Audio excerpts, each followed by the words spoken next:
right, guys, welcome back to the Biomed Bros podcast. I'm here with my co-host David.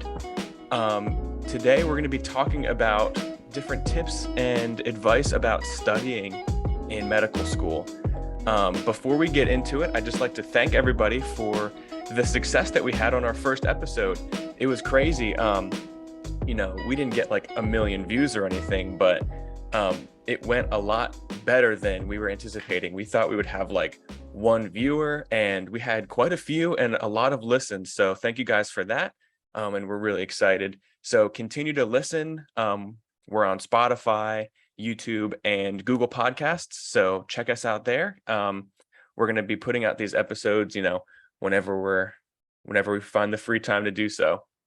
But yeah, so I guess we'll just get started for today.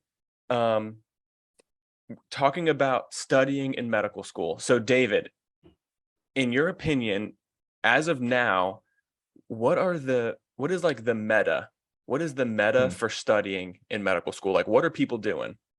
Dude, that's a great question. I mean, you'll see a lot of different things wherever you are, whether you're, in your typical MD school or DO school, but probably the majority of people are using kind of a combination of their Anki decks and then some, PowerPoints and probably some practice questions and outside resources like first aid, for instance, and other stuff like that.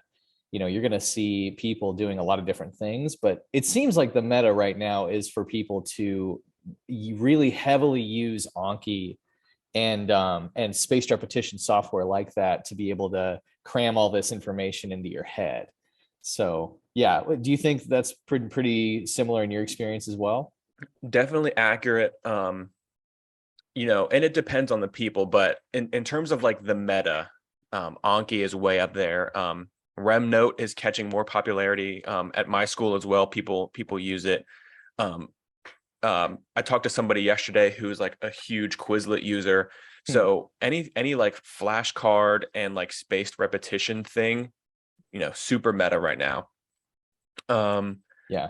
And we can talk about, Anki in detail, like in an entire episode, but for sure. For now, just kind of talking about the stuff that people use. Okay. So what about things that people use to take notes? Yeah, 100%. I mean, what I've seen a lot of is mostly people using an iPad or a tablet of some kind. There's definitely like people at my med school that are using their actual laptop computers that the school gives them because it usually comes with a stylus, and they'll take notes like that on like OneNote, for instance. And that, they all seem to have their merits, but I don't know. I think that I personally like taking digital notes just for the versatility of it, but you'll see a lot of people taking paper notes too. There's really a wide variety of different things that you can see. It's not just one thing cut and dry, which is kind of interesting. What about you? For sure. My school, I would say, is probably like 97% electronic notes. Dude, that's a lot.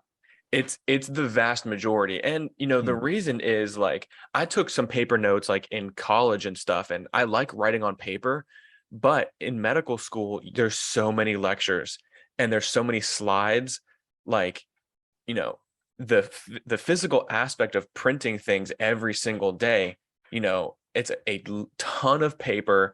If your school charges you to like print or whatever, the bill that you would rack up printing every single lecture off would be the same price of like just buying an iPad, probably. Oh yeah, astronomical. So it would be, just more difficult, and kind of more work for yourself instead of just like going on your iPad, which is what I do. I drag the lectures over and I just write on them. So there you go. It's awesome. But yeah, there's like a mix. A lot of people use OneNote, and not specifically just on Microsoft products. Like people have iPads and use OneNote. Myself, I'm a Notability user, but a lot of people use Notability, Good Notes as well. Yeah. And OneNote. Those are kind of like the big three, I would say. Yeah, and yeah, it's fun. So the big three that you mentioned, I mean, I use GoodNotes. You have historically used Notability, and I know a few people that are our buddies from different places that really swear by OneNote. Which I mean, I look at it and I'm like, I don't think I like this program, but that is totally you. Good job, right? Like that's the stuff. So having all of these different programs available for people is really great because if you don't like one, you can always go to a different one, and maybe it has the tools that you really like, and that's great. So yeah, I mean, yeah, what Yeah, do you think, like, what drew you to Notability versus the other ones? right. I had a very like a few specific things that I wanted, and I kind of just picked whichever, would allow me to do so. Um, so I have a specific way of taking notes where I like to use a lot of different like highlighter colors and pen colors, because every color that I use means something different. So like I'll use like pink or red for like, super high yield topics or like, general overview things. I'll use green for like important terms, and then yellow for like less important things. And then I do orange for clinical things, and then gray for drugs. Hmm. And so when I look at my notes, I'm like, okay, here's a clinical thing, here's a drug. I can just look at it really quick and just see, what's important instead of having to read everything over again, right? Um, so the amount of pens and highlighters was a big one. And Hmm. so on GoodNotes, which I had used before, it only lets you use 3. Yeah. And so I was like, I need more pen and highlighter options. Yeah, So absolutely. Notability allows you to do that. And luckily, pretty recently, I think within the last year, Notability lets you now organize your stuff into more folders. Um, Oh. which before was a drawback, because you could only do like a topic and like a subheading, but Mhm. now you can do like as many subfolders as you pretty much want, Nice. which is so much nicer. Yeah, But that makes a big difference because like the organization there can be really helped by having that hierarchical drop down. So exactly, like I yeah. break my stuff down into like, major blocks. And then so like for example, if we were in like the CPR module, like I would have the CPR module, and then each week, and then each like thing under each week. So Mhm. like I would have all the lectures in one thing, all of the, extra lectures, which we call DLAs, all of our small groups, practice questions under that week, right? And then everything under the module. So I like my stuff really organized. And I think that's important for medical school Mhm. because you have so much stuff. Like, let me look at my Notability. I can tell you right now, because I have my iPad right here. Yeah. I have 800, almost 900 PowerPoints already, and just beginning my second year. So, you need some way to organize it. Absolutely. Yeah, just because the volume amount, which I think we're talking about later, is really something that can make or break a system, especially when it comes to getting notes down or kind of consolidating your memory. Because maybe one day you're thinking, okay, I've got a pretty good handle on this PowerPoint over here, but over here, maybe I've missed something crucial in some different PowerPoint. So being able to go through and systematically take down individual pieces of information, make sure you have it all in your head in an organized fashion is so important, right? Like that's, if anything, I think that's one of the things that really I've had to figure out and struggle with a little bit during the year because if you don't have that organization laid out well, it ends up being, it shoots you in the foot. It gets really difficult to work with everything that you're trying to get through because there's so much. Like what do you think of how the organization and the actual getting through studying ended up working out for you? Yeah, organization is huge. Like you need to know where to find things. because there's so much information, you could be like thinking about something or be like, okay, today I want to go over this topic. But if you can't find where it was because you have so much stuff, it's like finding a needle in a haystack. Mhm. So if your stuff is organized, you're like, okay, I want to go over the lectures that we did, on Monday and Tuesday. You can go into your notes, find exactly where the lectures were Monday and Tuesday, and there it is. But, Mhm. if you're not organized and you just have all of your lectures piled in like one folder, it's going to take forever to like find stuff. Oh So, yeah. so organization is huge. And another thing with that, and in terms of like the app that you decide to use versus taking notes on paper, is the search feature.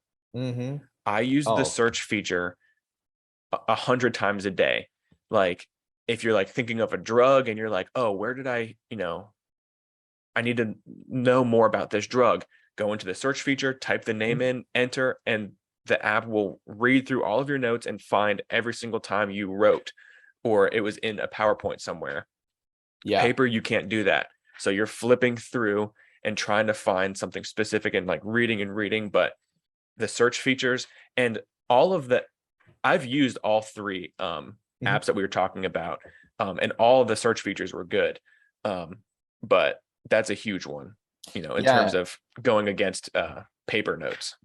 definitely. Because like that's the thing too, like at the end of your first year, if you're using just paper notes, even if you're taking your PowerPoints and blopping, maybe 6 or 7 slides on a page, double-sided, you're going to end up with hundreds of pages of paper. And searching through that mess is going to be, I mean, it's not going to be impossible, but it is going to be far more time consuming than anyone really has time for in medical school. There's just too many things going on, too many moving pieces. And if you end up spending 20 minutes searching through pieces of paper for that one drug, that one mechanism of action, whatever it happens to be, it's just not going to work. It's going to be really tough unless your organization is so well documented that you've just got kind of that thing on lock, which is possible, but you're going to have binders on binders and dividers, and that ends up adding up. Whereas having any one of these apps, even if you did take your notes initially on paper, you could just scan those notes into an app, be able to search it from there. So you know if we were going to give any advice to people, it might be, even if you use paper, get yourself an app so that you can at least search your stuff, just because that might even help consolidate information better. Having two different mediums where you're going back and forth, you kind of get that extra hit of being able to see that information in a different form on your computer, tablet, whatever it happens to be. So Yep. yeah. Yeah, totally agree.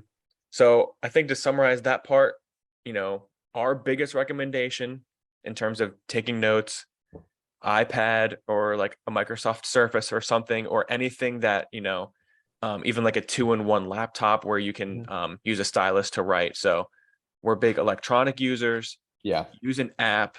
It'll make your life a lot easier. But if you're very adamant about using paper notes, write your notes, but maybe scan it in Hmm. to an app so you can still have everything, with you at all times, and you can still search through stuff very easily. Definitely. So moving on to our next topic, specifically, David, what did you do to study during first year? What did your workflow look like? Yeah, that's a good question too, because my workflow ended up taking on a bunch of different forms depending on both what topics we're going over and kind of how well I was doing in classes.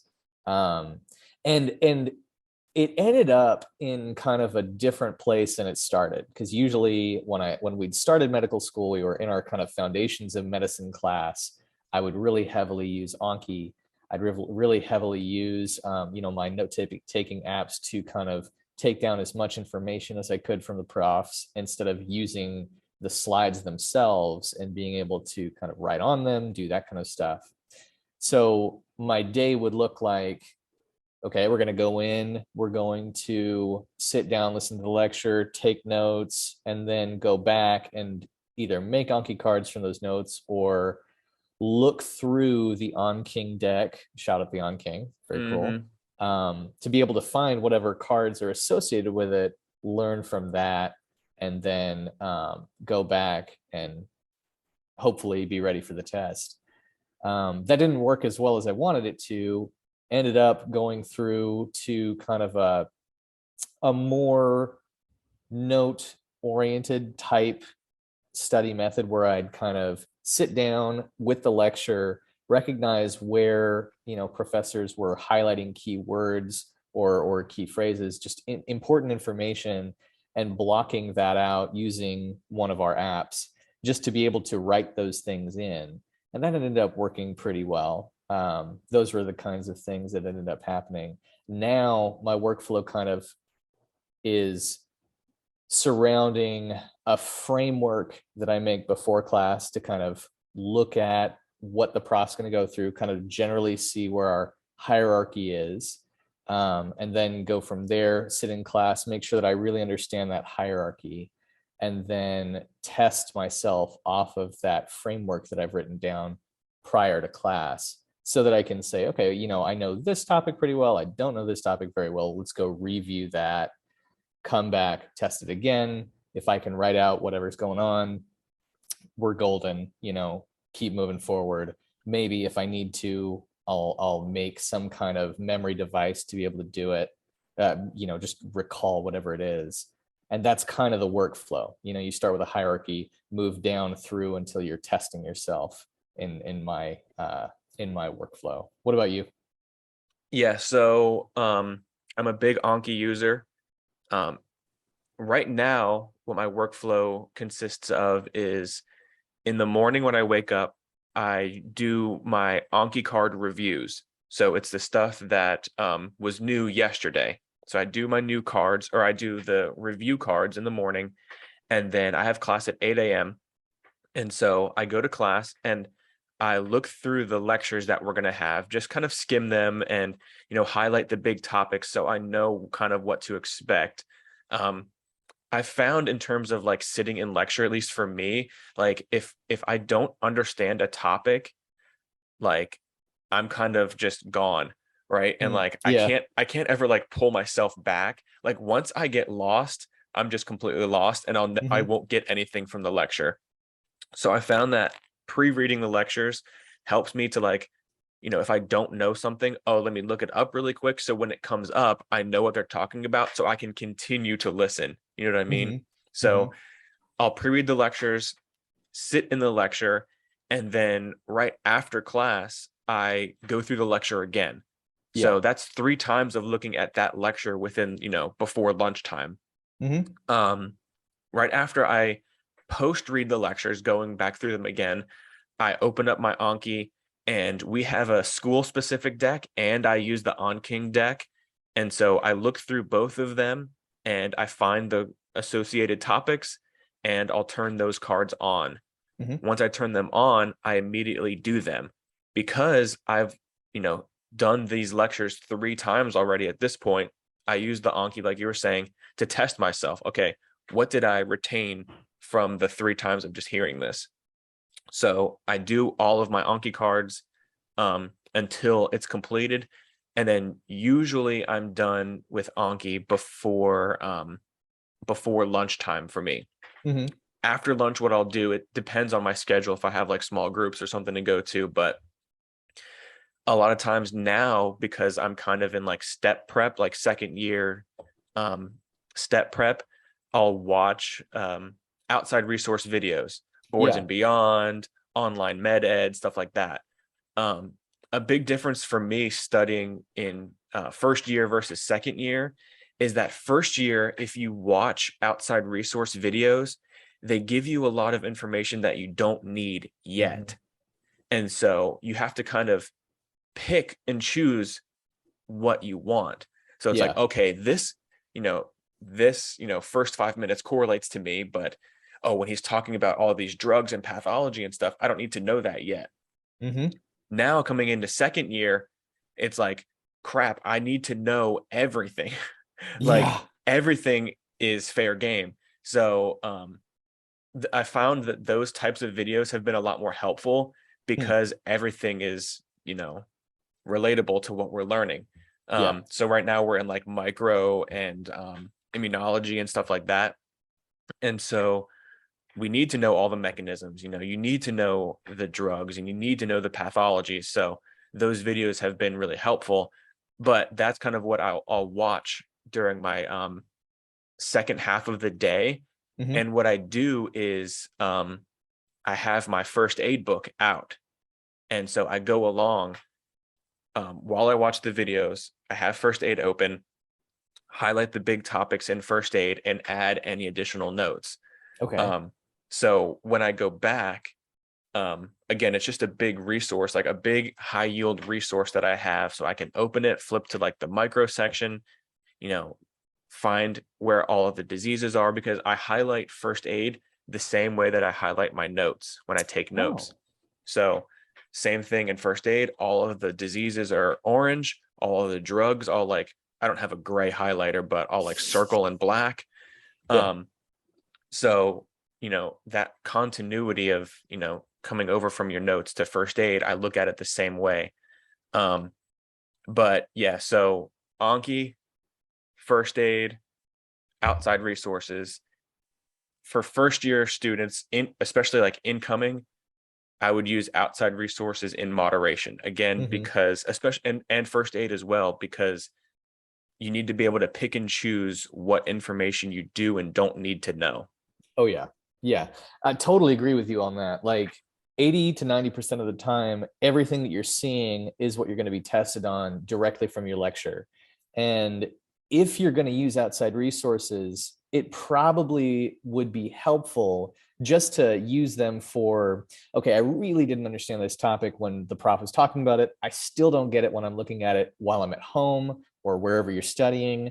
And, I just need something to really flip that light switch, make it work, and then go from there. Um, the outside resources that I liked were like Osmosis, for instance, has pretty simple videos for breaking down complicated topics, especially in the first year. And a lot of the time they're also standalone. So like where you'd have online med doing a lot of really integrated stuff for people that are both doing basic sciences and getting into their second year, their more clinical year. These guys usually will have something that's kind of, here is the 5 minute glycolysis video or something like that. So that can be really helpful that way. um, yeah, what do you think is something that just didn't work for you when you started at the beginning of the year, or something that just hasn't made it through your process of kind of weeding out, okay, this is good, this is not good, when you're going through studying? Yeah, what has not worked for me, and I tried, is rewriting my notes. Hmm. I know so many people are like, they die hard, they swear by rewriting their notes. Yeah. That does not work for me. Not saying that it's wrong. Again, the kind of the overarching theme of this, how to study video is find out what works for you. Definitely. For me, rewriting notes does not work. The reason is because I kind of get into like this zone where, I'm just copying. I'm not really like, I wasn't like thinking about what it was. I would initially, like in the first 20 minutes of like writing my notes out, like trying to make it an active process and like truly thinking about what this means. But if you're just trying to like reorganize your notes and you're writing it just to make it look pretty or whatever, when I would do it, I would find that like I'm just copying and pasting and copying and pasting, and Hmm. I wasn't learning anything. You're just mindlessly writing. And that's just, for me, it was wasting the time that I had in the day. Yeah, and that's a big problem, right? Like the biggest problem, because I went through kind of a phase like that too, going through and trying to rewrite those notes. What I'd find is I'd have, pristine muscle memory for being able to like just write things out. But I wouldn't be able to really recall and discuss stuff with people if I was trying to. And that's just not a, it just didn't work for me. It didn't work for you. Some people, like you're saying, I mean, it just makes it works. So there was another girl that I knew in the class with me who would literally just put the screen up in front of her face and stare at it. And if she stared at it long enough, she'd be able to tell you whatever was on that slide. And she swore by it. Some of those things, they make a lot of sense. Some of them don't. And like you're saying, find what works for you, because what works for you might not work for other people. And it might be just, you have to gauge where things go with your studying and whether you're actually being effective in it. Because like that metacognition of being able to say top down, do I know what I know? That's all that medical school is, to some extent. Like if you know what you know, you can do whatever you need to, but if you don't, you're going to be in trouble. So yeah, I mean, for me, the rewriting thing did not work. Had to be active, had to be something that that really engaged whatever's between my ears right now. Otherwise it wasn't gonna work out. So whether that was talking with another student and being like, okay, I'm going to ask you a question. You give me an answer. You're going to ask me a question. Maybe I know the answer, maybe I don't. But that process of kind of saying, okay, I think it's this. Is it that? No. Okay, then we're going to go back, double check it, refigure that out, and be good from there. So, yeah. But medical school is it's a fire hose. It's crazy. It's a lot of info. Yep, totally agree. That is a perfect carry over to our last topic, drinking from a fire hose. Zoom is telling us we have 10 minutes left, so let's get this. We'll talk about drinking from a fire hose, and then we'll close out on a really good episode. So drinking from a fire hose. How do you pick out important information in the lectures? What I do, and this is key because obviously they're not going to ask you a question on every single thing that, they talk about. So how do you know what's important, right?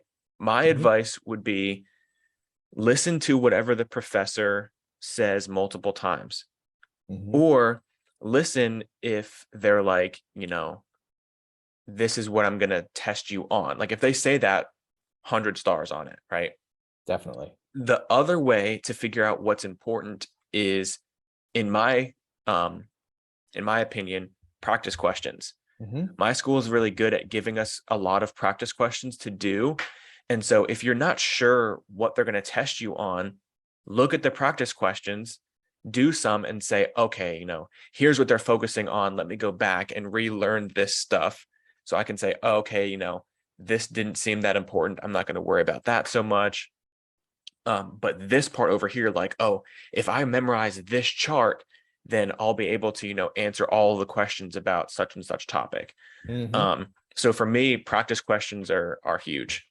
Yeah, definitely. And very similar for me, having those practice questions available really helps because it does direct what you're looking for. I think just to add on to what you were saying about kind of listening in lecture, tone shift in what the professor is, how the professor is saying things can be a real indicator too. Like they might not specifically say, I'm definitely going to test you on this, but what they might do is say, oh, like they might start getting excited about something, and that might be what ends up on the test because they have that topic in there.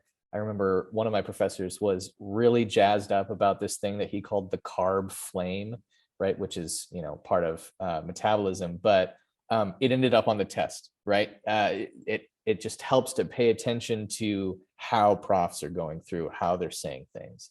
That might be a really good way of kind of picking stuff out. So totally agree. In addition to that, a difference between like undergrad or graduate school and medical school, right? In medical school, you're studying to be a doctor. Yes. That means anytime they talk about something clinical, it's going to show up. So in terms of like basic sciences, when you're in like biochemistry, in undergrad or graduate school, when you would have like written exams, for us, our biochem exams, like you would flip to a page and it would say, draw the entire TCA cycle. Mm-hmm. So then you'd have to like draw it out. They don't do that in medical school. Never. So you don't need to waste your time in medical school drawing every single biochemical pathway 100 times to memorize it. Mm-hmm. Know the clinical correlates, know, in what disease, what enzyme is broken, and, the downstream effects from that, right? Yes. So clinical stuff in terms of like biochemistry, genetics, and things like that, know the clinical things. In first year, if you're talking about biochemistry and they throw you a disease, like maple syrup urine disease, right? They love that. Highlight it. It's going to pop up. So, take every disease, know what enzyme is broken, know the symptoms, because you don't need to know every single step of everything. Clinical correlates, you can guarantee that they're going to show up. Yep, that's absolutely right. If you know the clinical stuff, you'll at least have a good groundwork for what you're going to see on a test. Definitely. Very cool. Last thing in terms of like drinking from a fire hose, I don't remember if I mentioned this in like one of our first episodes, but somebody told me like the summer before I started, they were like, you always hear that medical school is like drinking from a fire hose. And this person said that they don't actually believe that. And I was like, oh, that's really interesting. Like, I wonder why, because you always hear that. Yeah. And they said that medical school is not like drinking from a fire hose, because drinking from a fire hose is literally and physically impossible. Yes. Right. If you stuck your face up to a fire hose, you would get blasted. Absolutely. And it's physically impossible. And this person said medical school is not impossible. Yeah. Right. Yeah. You can do it. Right. It is doable. Drinking from a fire hose is not doable. Not even in the slightest. So, going into medical school, you don't really want to like play the victim. You don't want to be like, oh, it's like drinking from a fire hose. Oh no, I need to drink, 19 cups of coffee a day just to, be able to, stay afloat. You don't. Yeah. No, you don't. Not at all. Like, yeah, it's not like drinking from a fire hose. It is doable. You just need to figure out what works for you. If you haven't heard of some of the things that we've been talking about during this episode, look them up, give them a try, see what works for you. Your first year, especially like the first couple of weeks of medical school, is the time to try new things, right? Absolutely. Try things, figure out what works. The way to figure out what works would be to test yourself. Right? Do practice questions, talk with somebody else. If you can't explain something to somebody, then you don't really know it. So your study process hasn't been working. But yeah, that's my last piece of advice. Medical school is not like drinking from a fire hose, because it is doable and everybody listening can do it. Absolutely. And, if I were to give one last piece of advice too, I'm going to steal from Bruce Lee, be like water. Don't expect that what you do at the beginning is going to be exactly the same way as what you do at the end. Figure out what works for you and change yourself and what you're doing, and be willing to just be humble and say, okay, this did work for me. This didn't work for me. We're going to cut this and add something else. Right. That kind of mentality is going to get you through. And it's going to get you through regardless whether you're in med school or whatever the heck you happen to be doing. So yeah, that's what I give. Amazing. Perfect. Well, I think that brings us to the end. We just have a few minutes left, but thank you guys again for listening. Thanks for the support on the first episode, or the first two episodes. They went really well. Continue to follow us. We're on pretty much all of the social medias, Twitter, Instagram, YouTube, all at the Biomed Bros. We also put poll questions in Spotify. There's poll questions, so feel free to answer the questions. There's also a location there to write in questions. If anybody has questions about anything, we will talk about that on the next episode. But yeah, Instagram as well. Feel free to message us. Anything that any of the listeners need, we are here to help you guys. But with that, we will see you guys in the next episode. Absolutely. Thanks, guys.